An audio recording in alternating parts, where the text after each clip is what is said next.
exponentially. And so I also think that there is this thing that happens, at least it happened for me, that as I started to feel like I wasn't under such crushing debt, or I got some reward at work, a small bonus, whatever, I immediately upticked the amount of money or the expense of the thing that I was already buying. Right. And part of that, I think, is fine. I think people can spend money in a way that's going to make them happier. There are some people who would give you the advice of like, it's never going to make you happier. Just save everything that you can, live like a monk. And that's not my message. I think you can spend money as in way. I found ways of spending money in my own household that I'm like, oh, that was well worth it. But I also, back to the expectations thing, I grew up around Lake Tahoe, California. Okay. And this was before tech money, where Tahoe and Truckee, the town that I lived in, was not very wealthy. It is now because tech money came in. But back then it was very much a middle-class town.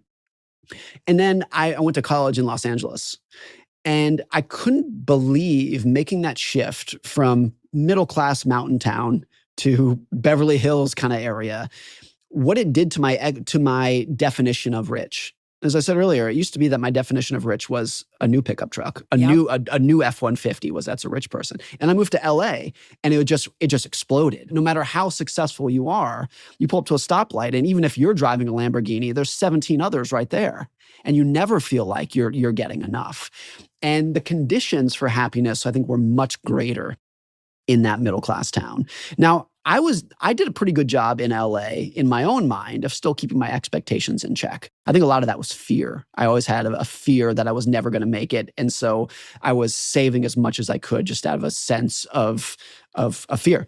But if I look at everybody else, like who was happier? It was the people who were living a modest life, enjoyed their family, had good time with their friends, focused on their health, and lived what was by comparison to others a very modest life. And so I think about that now of like, what should your aspiration be?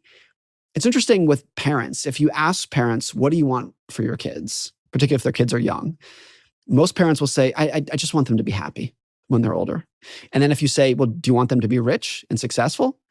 The parents will probably say, well, yeah, that would probably be great, but I just want them to be happy.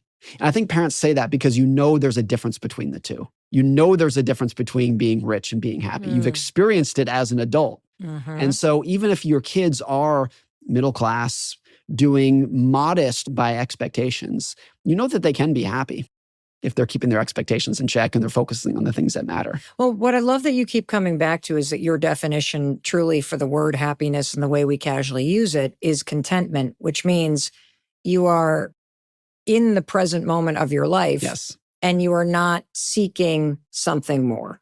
You are able to be okay with where things are and where things aren't.